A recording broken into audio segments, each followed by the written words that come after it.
हरे कृष्णा। आने वाले रामनवमी पर्व के उपलक्ष्य में इस समय हम श्रवण कर रहे हैं महर्षि वाल्मीकि कृत रामायण की कथा।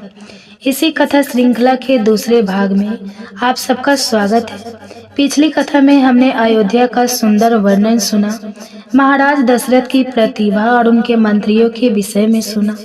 इतनी सुख समृद्धि और संपत्ति होने के बाद भी महाराज दशरथ के मन में एक चिंता थी, और वह क्या थी वह हम श्रवण करेंगे आज। तो चलिए आज की कथा आरंभ करते हैं। संपूर्ण धर्मों को जानने वाले महात्मा राजा दशरथ इतने अधिक प्रभावशाली होते हुए भी पुत्र के लिए सदैव चिंतित रहते थे। उनके वश को आगे चलाने वाला कोई नहीं था, और इसी चिंता को मन में लिए हुए एक दिन उन महानवमी नरेश के मन में यह विचार आया कि क्यों न मैं पुत्र प्राप्ति के लिए अश्वमेघ यज्ञ का अनुष्ठान करूं।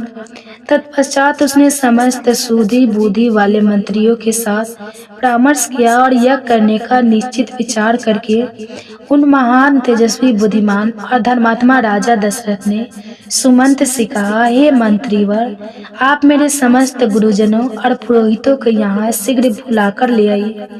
राजा की आज्ञा पाते ही मंत्री ने ऐसा ही किया। सुयज्ञ वामदेव, जबाली, कश्यप, कुल पुरोहित, विशिष्ट और बाकी जो भी श्रेष्ठ ब्राह्मण थे, उन सब की पूजा आराधना करके धर्मात्मा राजा दशरथ ने धर्म और अर्थ से युक्त इस प्रकार मधुर वचन कहे। राजा दशरथ ने कहा, हे महर्षियों, मैं सदैव पुत्र के लिए विलाप करता रहता हूँ। पुत्र के बिना इस राज्य इत्यादि से मुझे सुख नहीं मिलता।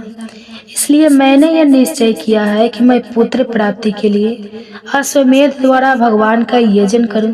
हे गुरुजन, मेरी इच्छा है कि शस्त्रोक्त विधि से इस यज्ञ का अनुष्ठान करूं। इसलिए किस प्रकार मुझे मेरी मनोवांछित वस्तु प्राप्त होगी, इसका विचार आप सभी लोग यहाँ पर करें और मुझे मार्गदर्शन प्रदान करें। जब राजा ने इस प्रकार कहा तो विशिष्ट आदि सभी ब्राह्मणों ने बहुत अच्छा साधु इस प्रकार कहकर उनके द्वारा कहे गए वचनों की प्रशंसा की, और तत्पश्चात सभी अत्यंत प्रसन्न होकर राजा दशरथ से कहने लगे, हे महाराज, यज्ञ सामग्री का संग्रह किया जाए। भूमंडल में भ्रमण के लिए यज्ञ संबंधी अश्व घोड़ा जाए और सरयू के उत्तर तट पर यज्ञ भूमि का निर्माण किया जाए। आप यज्ञ द्वारा स्वतः अपनी इच्छा के अनुरूप पुत्र प्राप्त कर सकते हैं, क्योंकि पुत्र के लिए आपके हृदय में ऐसी धार्मिक बुद्धि का उदय हुआ है। ब्राह्मणों का इस प्रकार कथन सुनकर राजा अत्यंत संतुष्ट हुए। हर्ष से उनके नेत्र चमक उठे। वे अपने मंत्रियों से कहने लगे, हे मंत्रीगण, गुरुजनों की आज्ञा के अनुसार यज्ञ की सामग्री यहाँ एकत्र कीजिए। शक्तिशाली वीरों के संरक्षण में उपाध्याय सहित अश्व को छोड़िए। सरयू के उत्तरी तट पर यज्ञ भूमि का निर्माण कीजिए। सहस्त्रोद विधि अनुसार क्रमशः शांति कर्म का विस्तार किया जाए। अगर इस श्रेष्ठ यज्ञ में कष्टप्रद अपराध बन जाने का भय ना हो तो सभी राजा इसका संपादन कर सकते हैं, लेकिन ऐसा होना कठिन है, क्योंकि विद्वान ब्रह्मा राक्षस यज्ञ में विघ्न डालने के लिए कोई ना कोई छिद्र ढूंढते रहते हैं, और इसलिए विधि के बिना यज्ञ का अनुष्ठान करने वाला यजमान तत्काल नष्ट हो जाता है। इसलिए मेरा यह यज्ञ जिस प्रकार भी विधि पूर्वक संपन्न हो सके वैसा उपाय आप कीजिए। राजा के द्वारा सम्मानित हुए सभी मंत्रीगण पूर्वतः उनके वचनों को सुनकर कहने लगे, जो आज्ञा महाराज, ऐसा ही होगा। और इस प्रकार वे सभी धर्मज्ञ ब्राह्मण भी राजा दशरथ को बधाई देते हुए उनकी आज्ञा लेकर जैसे आए थे वैसे चले गए। उन ब्राह्मणों से कहा, हे मंत्रीगण, पुरोहितों के उपदेश अनुसार ही इस यज्ञ को विधि के अनुसार हमें पूर्ण करना चाहिए। इस प्रकार अपने मंत्रियों को आदेश देने के बाद राजा अपने महल में चले गए, और वहां जाकर उन्होंने अपनी प्रिय पत्नियों से कहा, हे देवियों, दीक्षा ग्रहण करो, मैं पुत्र के लिए यज्ञ करने जा रहा हूँ। राजा के यह मनोहर वचन सुनकर उनकी सभी सुंदर कांत वाली रानियां के मुख कमल वसंत ऋतु में विकसित होने वाले पंकज के समान खिल गए, और फिर आरंभ हुआ यज्ञ करने का परिश्रम। पुत्र के लिए अश्वमेध यज्ञ करने की बात सुनकर सुमंत ने राजा से एकांत में कहा, हे महाराज, एक पुराना इतिहास है, मैंने पुराण में भी इसका वर्णन सुना है। ऋषियों ने पुत्र प्राप्ति के लिए इस अश्वमेध रूप उपाय का उपदेश दिया था, लेकिन मैंने इतिहास के रूप में कुछ विशेष बात भी सुनी है।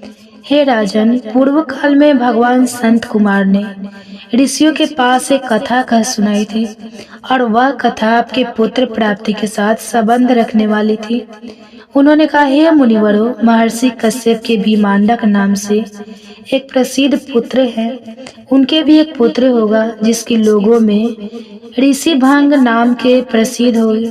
वे ऋषि श्रृंग सदा वन में ही रहेंगे और वन में ही सदैव उनका लालन पालन किया जाएगा और वहीं पर वे बड़े होंगे। सदा पिता के साथ रहने के कारण विप्रवर ऋषि श्रृंग दूसरे किसी को नहीं जानेंगे। हे राजन, लोक में ब्रह्मचारी के दो रूप विख्यात हैं और ब्राह्मणों ने सदैव उन दोनों स्वरूपों का वर्णन किया है। एक तो है दंड मेला आदि धारण रूप मुख्य ब्रह्मचर्य और दूसरा है ऋतु काल में पत्नी समागम के स्वरूप गौण ब्रह्मचर्य। उन महात्मा के द्वारा उपरोक्त दोनों प्रकार के ब्रह्मचर्य व्रत का पालन किया जाएगा। इस प्रकार रहते हुए मुनि का समय अग्नि और यशस्वी पिता की सेवा में ही व्यतीत होगा।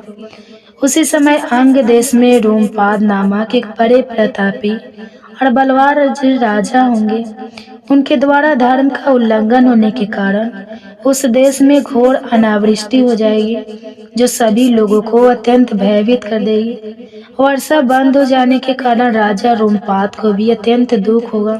वे शास्त्र ज्ञान में बढ़े चढ़े विद्वान ब्राह्मणों को बुलाएंगे और उनसे कहेंगे कि हे विप्रवर, आप लोग वेद और शास्त्र के अनुसार करने वाले और लोगों के आचार विचार को जानने वाले हैं, अतः कृपया करके मुझे ऐसा कोई नियम बताइए जिससे मेरे पाप का प्रायश्चित हो जाए। जब राजा इस प्रकार उनसे कहेंगे तो सभी वेदों के प्रांगण विद्वान ब्राह्मण उन्हें इस प्रकार की सलाह देंगे, हे राजन, भीमांडक के पुत्र ऋषि श्रृंग वेदों के प्रगामी विद्वान हैं। आप सभी प्रयासों से उन्हें यहाँ लेकर आइए, उन्हें बुलाकर उनका भली भांति स्वागत सत्कार कीजिए और फिर एकाग्रचित होकर वैदिक विधि के अनुसार उनके साथ अपनी कन्या शांता का विवाह कर दीजिए। उनकी यह बात सुनकर राजा चिंता में पड़ जाएंगे कि किस प्रकार से उन शक्तिशाली महर्षि को यहाँ बुलाया जा सकता है, और तत्पश्चात वे मनस्वी राजा मंत्रियों के साथ निश्चय करके अपने पुरोहित और मंत्रियों को सत्कार पूर्वक वहाँ भेजेंगे। राजा की बात सुनकर वे मंत्री और पुरोहित राजा से कहेंगे कि हम वहाँ नहीं जा सकते क्योंकि हमें महर्षि से डर लगता है। इस प्रकार कहकर वे राजा से बड़ी अनुनय विनय करने लगेंगे। इसके बाद सोच विचार करके राजा को योग्य उपाय बताएंगे और कहेंगे कि हम उन ब्राह्मण कुमार को किसी भी उपाय से यहाँ ले आएंगे और ऐसा करने से कोई दोष घटित नहीं होगा। इस प्रकार वैश्याओं की सहायता से अंगराज मुनि कुमार ऋषि श्रृंग को अपने यहाँ बुलाएंगे।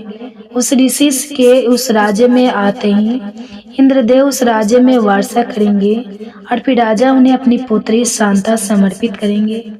इस प्रकार ऋषि श्रृंग आपके जन्माता हुआ वे ही आपके लिए पुत्रों को सुलभ कराने वाले यज्ञ कर्म का संपादन कर सकते हैं। और वहीं सनत कुमार की कही हुई बात मैंने आपसे निवेदित की है। जब राजा दशरथ ने यह बात सुनी तो उन्हें बड़ी प्रसन्नता हुई। उन्होंने सुमंत से कहा, हे सुमंत मुनि कुमार ऋषि श्रृंग को वहाँ जिस प्रकार और जिस उपाय से बुलाया गया, कृपया वह मुझे स्पष्ट रूप से बताओ। राजा की आज्ञा सुनते ही सुमंत ने कहा, हे राजन, रोमपाद के मंत्रियों ने ऋषि श्रृंग को वहाँ जिस प्रकार से बुलाया था, अब मैं आपको वह सुनाता हूँ। आप मंत्रियों सहित मेरी बात सुनिए और वो उपाय क्या था यह हम जानेंगे हमारी आने वाली रामनवमी कथा की अगली कड़ी में। उसे सुनने के लिए अगर अभी तक आपने अपने चैनल अनकाव्य स्टोरी को सब्सक्राइब नहीं किया है तो सब्सक्राइब कर लीजिए और नोटिफिकेशन ऑन रखिए ताकि अन्य प्रमाण जानकारियाँ भी मिलेगी। और हम आपसे मिलेंगे इसी कथा की अगली कड़ी के साथ बहुत जल्द। तब तक के लिए हरे कृष्णा।